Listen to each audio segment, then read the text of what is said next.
Hi, I'm Angela Hood. I am the founder and CEO of ThisWay Global. And today I'm very excited to have someone I have long looked up to for lots of different reasons, for things that he does in his personal life and his professional life. Craig Leen, thank you for joining us. And tell everyone listening who you are, what you're about, and what we're going to talk about today. Certainly. It's great to be here, Angela. Thank you so much for having me. My name's Craig Leen. I'm a partner at K&L Gates, which is a law firm, a global law firm, and I'm based in D.C. Prior to that, I was the director of the Office of Federal Contract Compliance Programs, also known as OFCCP, which is at the U.S. Department of Labor, and enforces civil rights employment requirements for federal contractors and subcontractors, about 25,000 of them in the United States, with employing about 25% of the American workforce. And so it has a big impact. And so I did that for several years. Prior to that, I was a local government attorney. I was the city attorney of Coral Gables, Florida. And then I was the head of federal litigation. And before that, the head of appeals for Miami-Dade County, one of the largest counties in the United States. And then here in Washington, in addition to being an attorney, I'm the vice chair of the DC Advisory Committee to the U.S. Commission on Civil Rights. And I serve on a number of different boards and committees, including in the disability area in particular. And I also serve as the chair of the Civil and Human Rights Committee of the Bar Association of the District of Columbia. And I also serve on a DC Bar Committee too. So, I'm very involved in the DC area, particularly in disability inclusion. And then today, I know we're going to talk about diversity, DEIA programs. We're going to talk about disability inclusion, neurodiversity, a whole host of topics that companies, individuals, everyone's thinking about, and that are, sort of the hot topics in the employment field. Pay equity, I'm sure. We'll talk about that as well. So looking forward very much to being on your broadcast today. I love this. So I think everyone can understand now why I'm so excited to have you on. Like, you just read off all the things that you impact so much of our lives with the work that you do, with the companies that you work with, the organizations you work with. I want you to just break it down for us, pretend we're all in elementary school. So why is the OFCCP different than EEOC? Sure. I'd love to tell you that. I should mention, you mentioned elementary school. I forgot, I'm at George Washington Law School. I'm a professor, a professor of government lawyering. So I love teaching. I love talking about topics like this all the time. And not so the difference, elementary school, just, to be clear. No, I know you said that. I know, but even in elementary school, I talk the same. I talk similarly. Hopefully, I can do it in a way that gets across the message. So let's start with OFCCP and EEOC. The difference, there's two primary differences. One is the OFCCP is in the Department of Labor, reports directly to the president, and regulates federal contractors. So it's tied directly to the administration, whichever one's in power, and it regulates those entities that are doing business, those companies doing business with the United States of America. The EEOC it's an independent agency governed by a commission. They regulate almost all employers in the United States, including federal contractors, but also those that are not. And then the one other difference between the two is that both of them enforce similar laws. They basically require companies not to discriminate based on a number of protected classes, such as race, color, sex, sexual orientation, gender identity, national origin, religion, disability status, and for OFCCP, also veteran status. So, very similar in that regard. But one difference is that OFCCP actually audits companies. So you don't necessarily have to have a complaint. Just by being a federal contractor, every once in a while, OFCCP is going to reach out to you and want to look at your workforce and run systemic analyses. And what I mean by that is they're going to look at your hiring practices and your pay practices and your promotion practices, and they're going to bring in economists and statisticians, and they're going to look to see whether you have disparities in hiring or pay or promotions based on one of those protected classes I mentioned. And if you do, they're going to require you to fix it. Whereas the EEOC does not do audits. What the EOC does is it responds to complaints. So if someone in your workplace is claiming that they've been discriminated against, or that they've suffered harassment or an unsafe work environment, basically, that they're going to make that complaint to the EOC, and then the EOC is going to investigate it. OFCCP does that too, but doesn't do it that much. The EOC does that a lot and has many, many complaints that are filed every year. They evaluate those complaints. So those are the differences between the two. Now, I will tell you, they are sibling agencies in the sense that they work together a lot, Right. and they offer a lot of similar guidance, and so there's a lot of connection between the two. So when you say a government contractor, what makes a company a government contractor? So, anytime a company does business with the United States in the form of a contract, so basically in commerce, and not, for example, through a grant. Like sometimes people get grants, or they get an entitlement, or a variety of different things from the government. But when they actually contract with the government to provide supplies, could be office supplies, it could be different services at government buildings, it could be the computer system for the Department of Labor, it could be tanks and planes that the Defense Department uses. It could be a variety of things. But in fact, basically everything under the sun is probably contracted for by the U.S. government.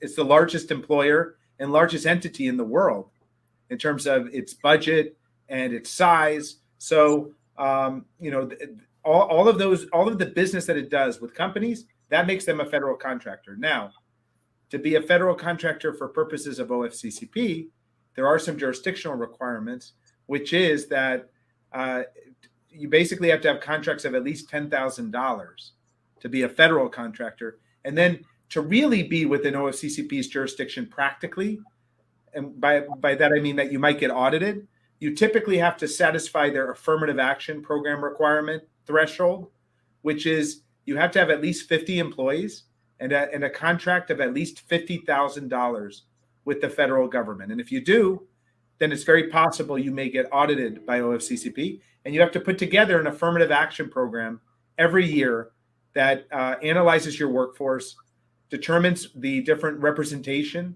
in your workforce of women and minorities, those numbers based on different jobs that people have, different job groups. And then you take that information, and if you have underrepresentation, you need to make good faith efforts to try to match the population, the availability, they call it, in the population. We can talk about that more later, but that's the main point. That's what makes you a federal contractor. If you're doing those sort of affirmative action programs, and if you're analyzing your pay every year, and you're doing that because OFCCP requires you to.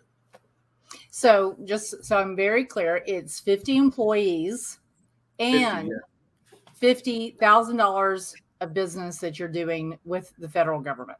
Well, it's one contract of at least $50,000. So if you have 4 contracts of $20,000, that would not qualify. You would be a federal contractor, right?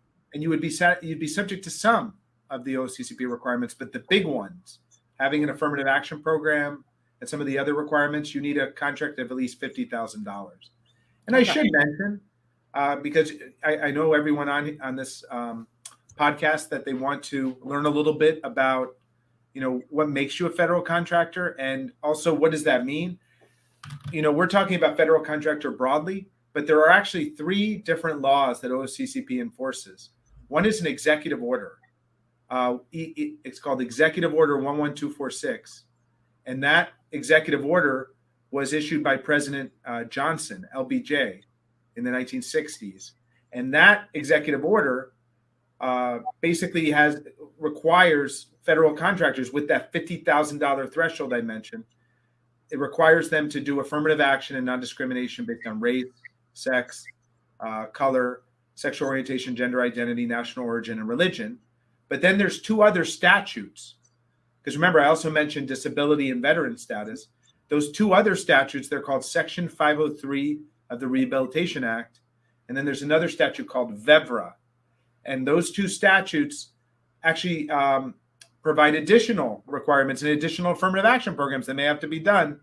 The one that you should know is that for veterans, it has a higher threshold. So basically, to have to do all the different affirmative action and non-discrimination requirements as it relates to veterans, you would have to have a contract of $150,000, as well as the 50 or more employees. So, that's really what you're thinking about when you're thinking about OFCCP. Do I have a contract of at least $50,000 and 50 or more employees? If so, that means I have the executive order and the Section 503 requirements, because 503 also has the $50,000 threshold.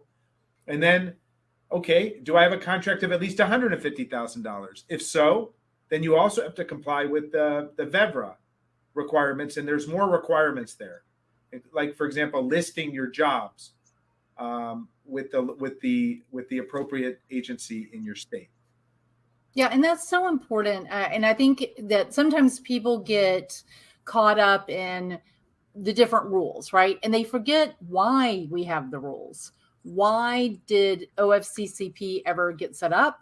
Why did LBJ enact this? Can you give just a little bit of background on what was going on in the U.S. that maybe caused this to happen?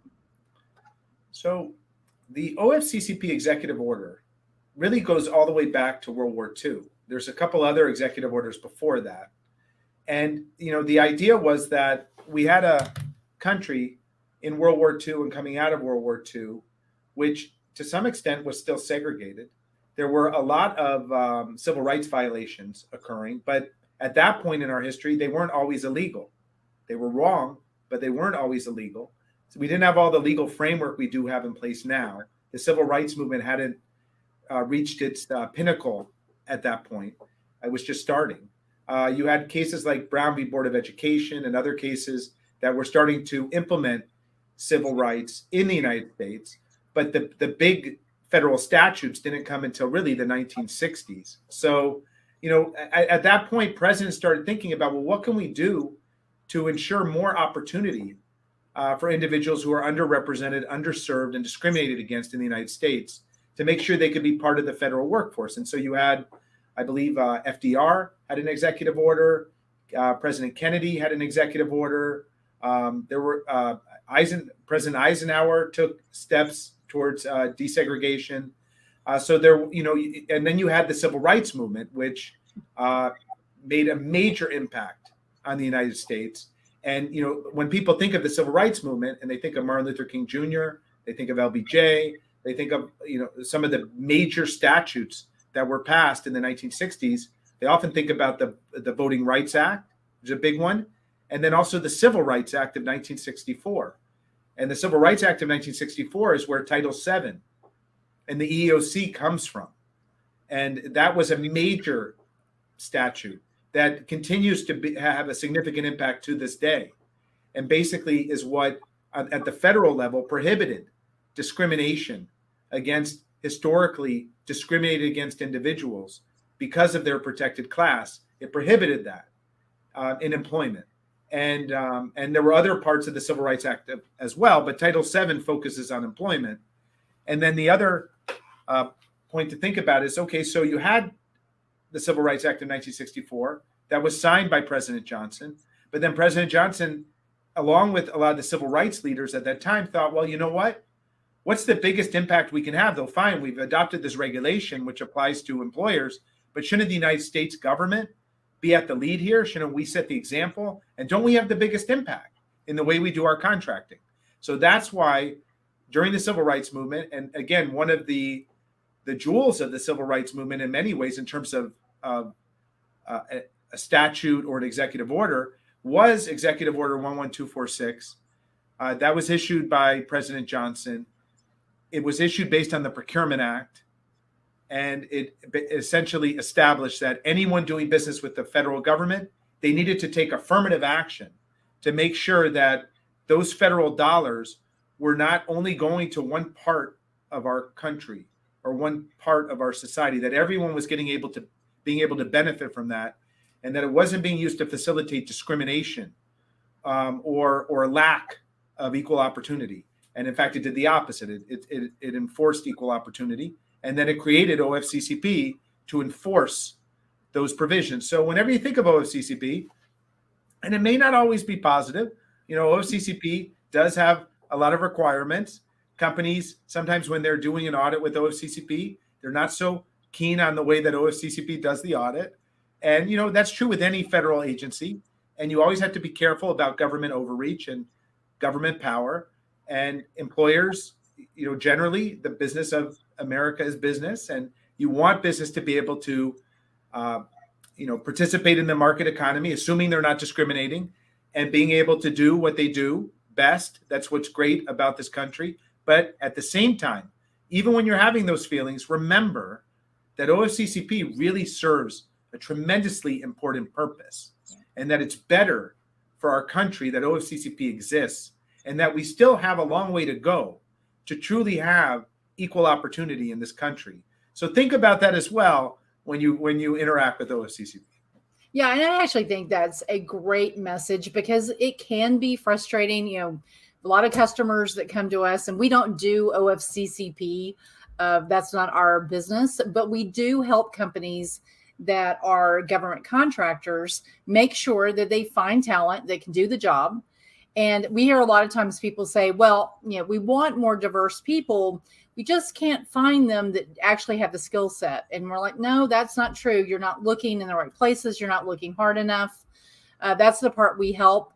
And when I see the differences in the organizations after they have greater diversity, they are better companies. Like, they get the market better. They understand how to penetrate additional markets that they've been outside of. It's actually astounding the positive effects that things like OFCCP have on companies. It's not just the burden. It is actually the result of improved ROI, improved profitability, and it's been proven over especially the last 30 years. I agree 100%. That's what I saw when I was director. I also saw that most companies appreciated OFCCP and what it did. Sometimes in a given audit, there might be a degree of, frustration with the agency. And that's true with any time there's an enforcement action of any sort. And, with OFCCP, they're enforcing at the companies that haven't necessarily done anything wrong. Just by being a federal contractor, you subject yourself to these audits. And, most companies just want to make sure they're done fairly. But I would say that the leaders at organizations, at contractors, in HR, in equal employment opportunity, in affirmative action, they tend to have a very positive relationship with OFCCP, and they appreciate what the agency does. And they most appreciate it when it publishes guidance, best practices, and encourages companies to take steps to, for example, have a DEIA council, have employee resource groups, fund a pay equity self-audit program, do proactive outreach and recruitment, even beyond the requirements of law, to try to increase diversity, do the appropriate trainings in unconscious bias, affinity bias, etiquette training, sensitivity training, disability inclusion training, all those sorts of trainings that really open people's eyes sometimes and make them think again about, well, how am I acting toward my fellow employee? Microaggression training. How am I speaking to my fellow employee? Am I saying something that may be insensitive to them based on their life experience? And should I think about that? Yes, the answer is yes. But that's what the training does. And so those sort of trainings, when they're done correctly and they're done in an inclusive way, greatly improve the morale, in my experience, of an organization, and ultimately its productivity as well. So what is your feeling on, while I realize it's not part of OFCCP specifically, what is your feeling about ERGs? So employee resource groups are when groups of employees get together and they're able to share challenges and way to maybe cultivate better relationships inside the company. What is your thought on them? I think they're great. I included them in a list of best practices for federal contractors, both employee resource groups and affinity groups, which are similar, and often that term can be used interchangeably. There's a little bit of a difference between the two, but they're very similar. It's basically allowing groups to get together that have a similar interest, a similar experience, a similar part of their identity, and being able to come together, talk about their experiences, have the participation of allies who may not have that same identity, but hopefully and should be supportive of that group. And what it does is, particularly in organizations where there are where there is underrepresentation as to historically underserved communities, it provides an internal advocate for those individuals, a place where they can speak together and where they can help the company adopt policies and practices that can enhance and increase diversity, equity, inclusion, and accessibility. So, for example, at my firm, K&L Gates, we have a Women in the Profession Committee, and and I'm an ally of the Women in Profession Committee. But it recognizes, and many firms do, that in the legal field, only about 20% of equity partners are female, and 80% are male, and that has been an historically sticky number that has not improved for the last couple of decades very much. So, there's action that firms need to take to retain women in partner level positions. And, and by the way, it's not because of availability. I just want to be clear about that, because when you look at who's graduating from law school, it's a majority women, similar to how women are a majority of the population, a slight majority. It's a slight majority graduating from law school, a slight majority entering law firms. And even when you get to the mid-level, it's more men at that point, but it's pretty close still. So, and then you have the big gap that happens around the 7th, 8th, 9th, 10th, 11th year, where it's 80% men, 20% women. So that's a good example of where you would want to have an affinity group for women or an employee resource group for women in the profession to support those individuals and to help the firm or the company know about what do we need to do to help retain talent who are female, talented individuals who are female, who we want to be here. What do we need to do to make sure that happens? Because we're losing a lot of those individuals to other entities. And what that ultimately means is it's bad for the whole organization, because we're losing talented people. Anytime you see a distortion like that, where it's 80-20, when in the population it's 50-50, what that means is that there's a lot of people that would be at your firm, but now are somewhere else and it could be for a variety of reasons, but you lost that talent. And that at OFCCP, we often said, when I would talk to the economists and our chief economist, who's the director of enforcement, that is one of the biggest impacts on the U.S. economy, is the loss of talent in situations where you have 80% men, 20% women, where you're heavily underrepresented as to minorities and women of color, for example. And you see that in law firms. You see that in finance with the big investment banks. You see that in tenured faculty. You see that in accounting, consulting, and frankly, any large company in their executive level ranks. You tend to see an 80-20, 75-25 split. And, we would always talk about that at OFCCP. So that's one of the things I do in my practice, is talk to companies about how to address that. Because, you can't address it in a second. You have to address it through putting into the policies, practices, outreach and recruitment, mentorship programs, and really show that you're committed to changing those numbers over time. And then it's possible, but it does take work. Well, one of my frustrations as a female engineer is that I have conversations with our team often, and they're saying, well, so-and-so company, and I won't use anyone's names, but a lot of times they're very large companies. They only want to increase diversity in 20% of their jobs. And I'm like, why are they picking 20% of the roles of the company? They're like, we're going to leave everyone else alone. We're going to point our directional right here and say this 20% of the roles will increase diversity on. I'm sure you've heard that before. Where do you think that's coming from? Because it doesn't make sense aligned with what you've just told me, what you've just told the listeners. You didn't say only 20% needs to increase diversity. You said all.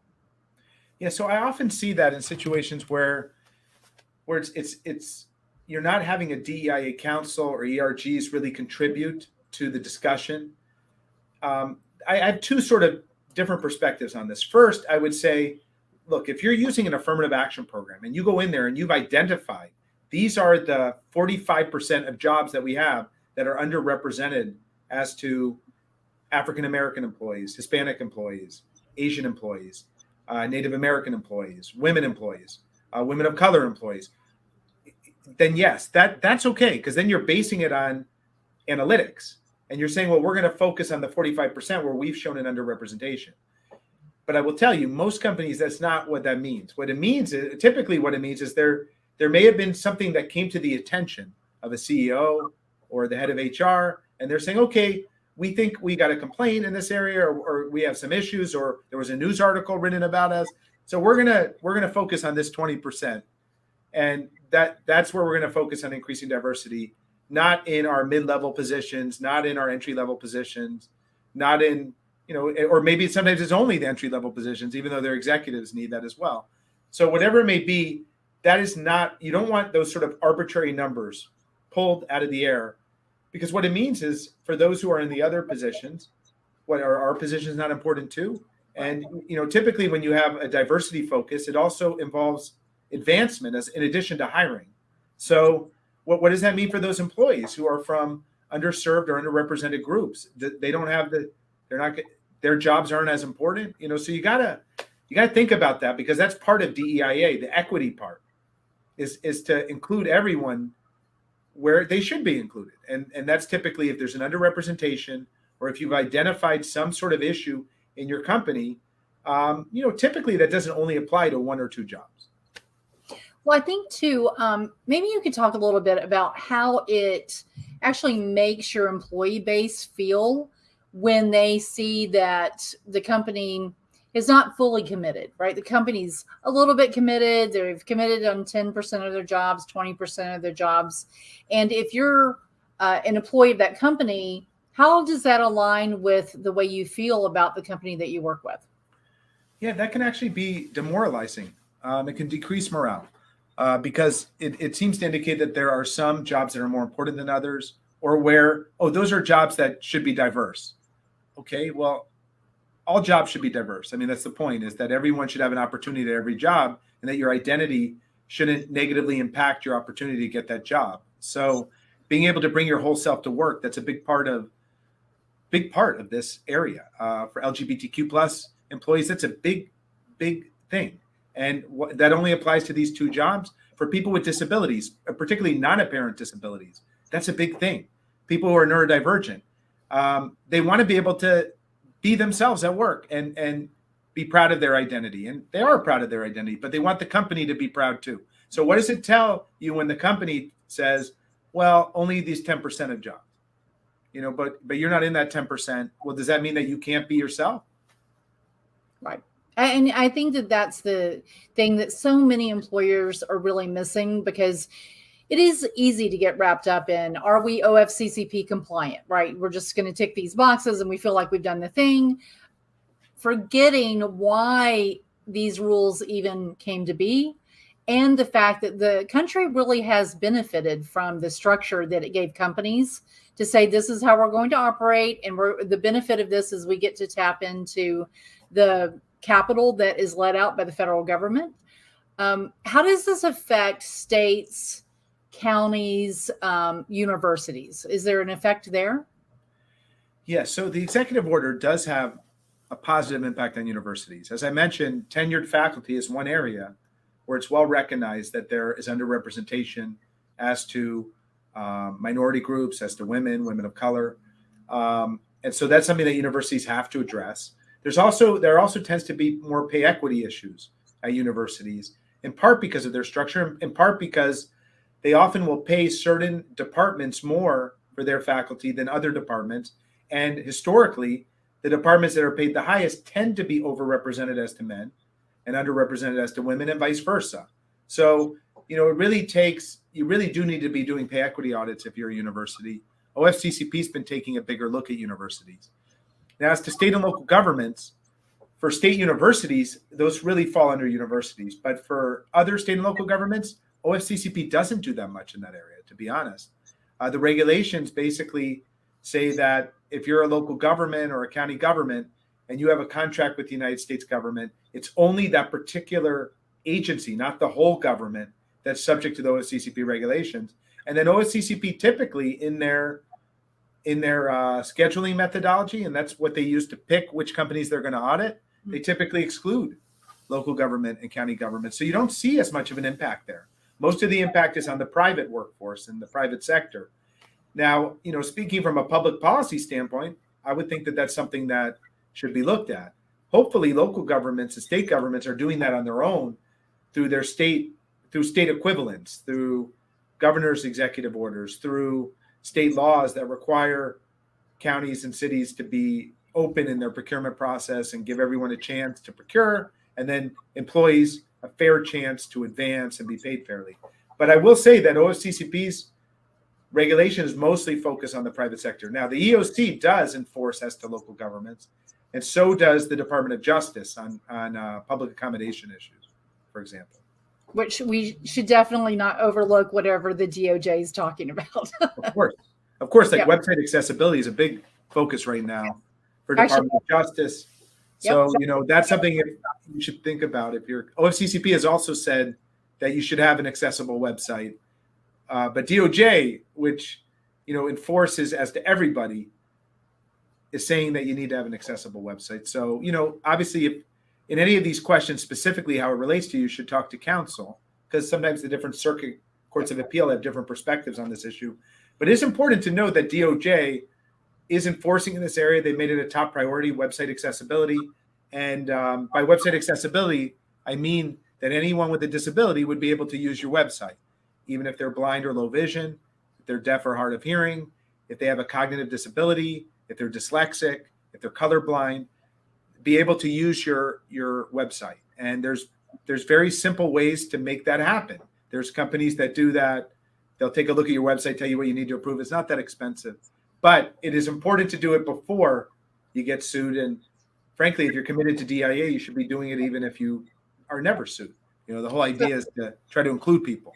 Something you don't know is I'm colorblind, and I'm very severely colorblind. And I will tell you that there are so many websites and just business platforms I can't use because the accessibility on it doesn't exist, or it's so poorly functioning that they've kind of ticked a box, but no one actually had someone that was colorblind look at it and go, does that make sense? And I'm sure that exists for anyone as, hearing impaired. I mean, it goes on and on. Yeah, and it's a simple fix. You can design your website for those who are colorblind, or you can have a switch, like an accessibility feature that makes it accessible for someone who's colorblind. So, everyone can use it then and get the full enjoyment of it. That's the idea. Yeah. Not like two different classes of use, like the top class of use where you get to see everything, hear everything, read everything. But then a second class of use where you only can use parts of the website because parts are not captioned, for example, or parts don't have visual descriptions. If you're blind or you're deaf, captioning, visual descriptions, both are extremely important. Same with colorblindness. If you don't have that option, you're not going to be able to fully enjoy the website. That's right. Yeah, and you do miss a lot. I can say that for sure. And you'll miss exactly. The thing that I first found out about your even existence, right, was not even OFCCP. So this is kind of a funny thing, and I think we've talked about it before, but we're a Marine Corps family, and we do lots of veteran activities. One of the things that we've been involved in for almost 30 years, maybe it's 30 years now, is the Marine Corps Marathon. And you have an incredible story around this. I would love it if you would share that. Certainly. Thank you for asking. And it's very special to me. My daughter is autistic. She's 18 now. She was diagnosed with autism fairly young at 3. And our son was diagnosed with autism at 1. And they responded differently to the therapies and supports they received. My son's in a typically developing classroom. His autism doesn't really manifest that much in how he interacts with the world. He's able to do anything he'd like. He doesn't necessarily need supports in doing things. Although sometimes, he does need a little bit more time for transitions. Sometimes he can, he's very close to animals, by the way, which I always find wonderful. And speaking to animals, loving animals, not that they speak back to him, but, he's very close to them. And a number of other ways it manifests in very positive ways in his life. For my daughter, the autism has led to a need for supports because it's also combined with a significant intellectual disability that she has. So she's mostly nonverbal. She communicates in 1- and 2-word phrases. She verbalizes a lot, but not through words. So it's important that people be thoughtful and considerate when she's coming by, and that they treat her with respect, even though she's verbalizing, maybe at a time when you're not supposed to. Typically, she needs self-care, a personal care aide to help her going to the bathroom, with her showers, her self-cleaning. She needs, someone with her basically at all times, because she cannot fully take care of herself. At the same time, and this is important and you know what? We live in a world where all that should be provided, where we have a personal care aide, we have respite care, we have a wonderful school she goes to, we have a one-on-one on her school bus, we have a one-on-one in her school, and they try to include her and integrate her into the world as much as possible, as much as she wants, and that works for her. So at the same time, she does, when she goes out in public, particularly in new places, she does need to be in a wheelchair, often a big running wheelchair that provides her the security she needs to be there. Otherwise, she sits on the ground and she'll cover her eyes, and she doesn't have a good time necessarily, and she can't fully participate where we are. So we use a wheelchair, for example, when we go hiking, when we go running. I run with her a lot, and I push her in the wheelchair. She also, she loves the outdoors. She loves movies, particularly Disney movies. She loves fine dining. She loves. She's a very happy kid, adult now. She just turned 18. She's a very happy youth and young adult, and she loves puzzles. She has a photographic memory, and she brings. She's a happy person, and she brings happiness to many people because she's just someone that has so much inner energy and love, and such a wonderful human being. So I'm very proud to be her dad. So we participate in, we've done it now twice, and we're doing it a third time this year. Because we would go out a lot on the weekends, and I would run and I would push her, and she seemed to enjoy that a lot. I signed us up for the Marine Corps Marathon. And I would say, great credit. And you mentioned before the Marine Corps. I would say great credit to the Marine Corps. I give them great credit. I'm very grateful to them, because they were the only race I could see that we could access where they allowed for these duo teams to run, to participate, where you're pushing someone in a wheelchair. And, hopefully more marathons will allow that. But the Marine Corps has always been strongly supportive of individuals with disabilities participating. It could be, in the wheelchair race where you're self-propelling. It could be in having assisted running for someone who's blind, for example. They'll have a runner run next to you so that you can fully participate. For those with intellectual and cognitive disabilities, or disabilities requiring them to be where they wouldn't necessarily be able to be in the wheelchair division and self-propel, they can be pushed as part of a duo team, largely those with intellectual and cognitive disabilities. So, and autism, like my daughter. So very profound autism with intellectual disability. Now, I want to note, a lot of autistic individuals can run perfectly fine in that marathon and do great, and autism doesn't impact that. For my daughter, it does. So we participate as a duo team. We train for that every year. We do fundraising for charities, and we did that for the first time last year. We're going to do it again this year, and we have a blast. We do the whole marathon. This last year, I wasn't as good a shape, I have to say. The first time I did a little faster. The second time I wasn't in quite as good a shape, and so we were slower, and I didn't realize that there was a cutoff of 7 hours. And because usually my PR is like a 3-hour 37 marathon. I think when I ran my daughter the first time, it was in the 5s or maybe low 6s.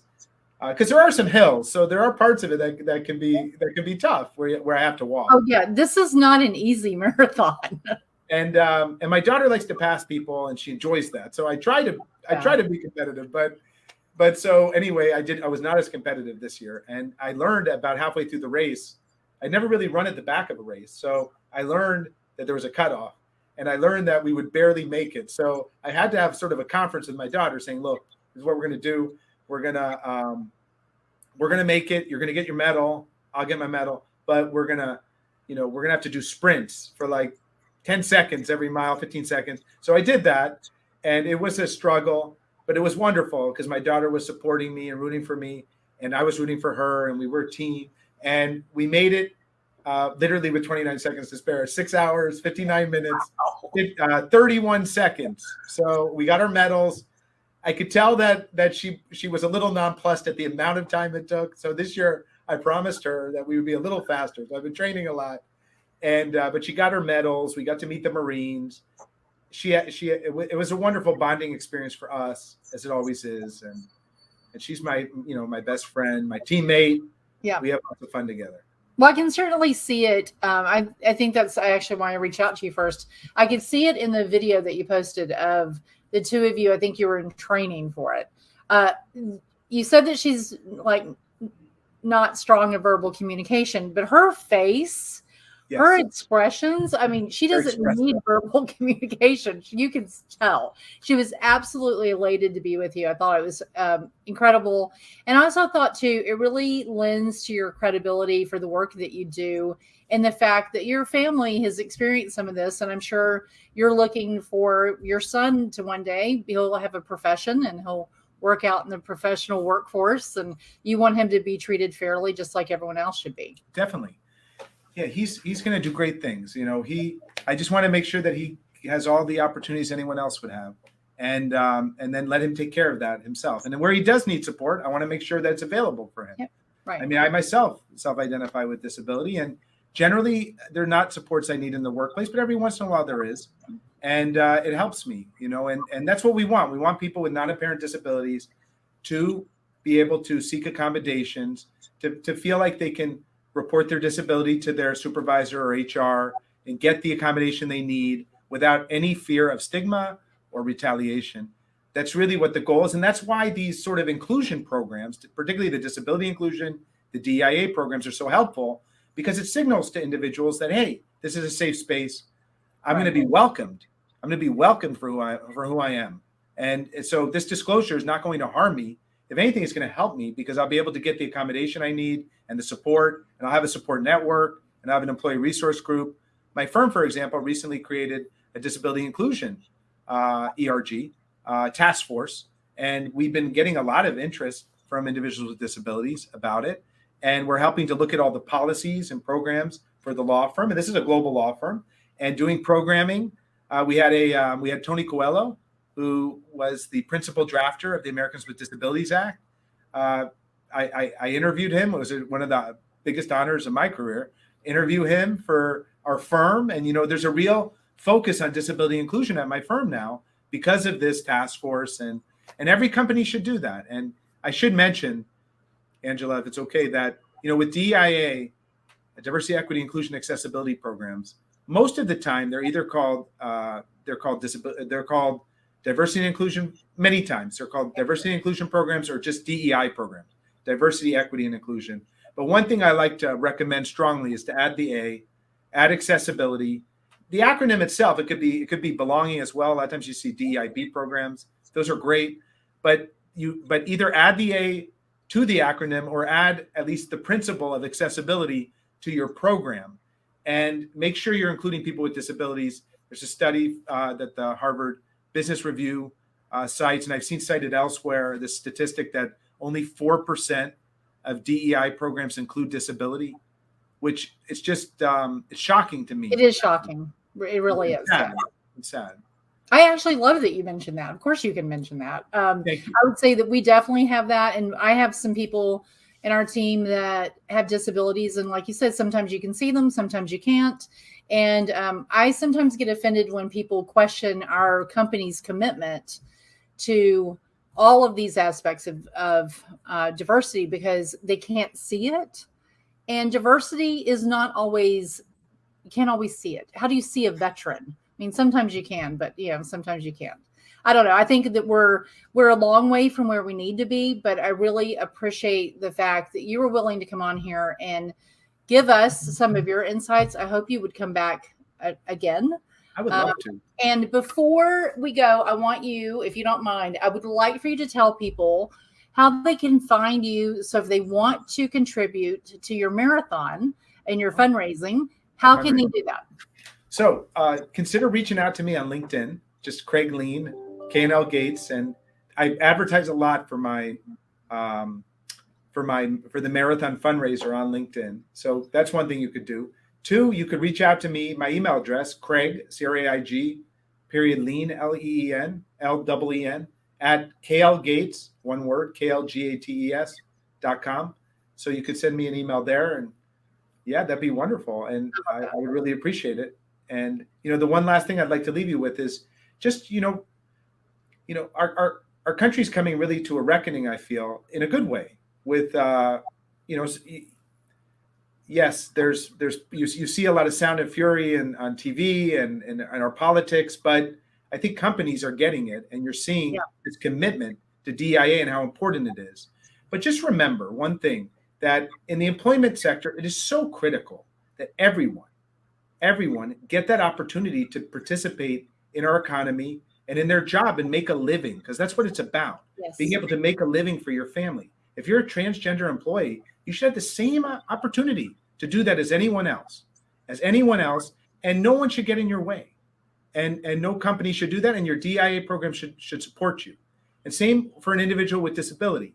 If you have a disability, that if you could get an accommodation would help you to be able to be successful at your job, you should be able to ask for that without any fear.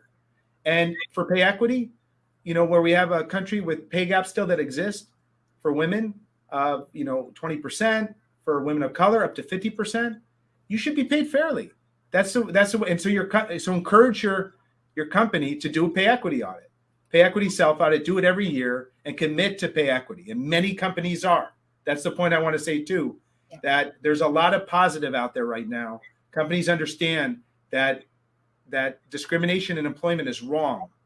It's wrong in addition to being illegal, and that better workplaces are more productive workplaces. And so these DEIA programs are a business necessity, and companies compete on this ground. So for the companies out there, I would say embrace it. Embrace DEIA, embrace pay equity, embrace inclusion. It'll be good for your company, good for morale, and you'll do better before the OFCCP and EEOC as well.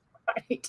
And I love you said that, because it makes us truly joyful when we get to work with companies and improve this part of their business. Our team absolutely loves it, and so appreciate you coming on. I hope you'll come back soon.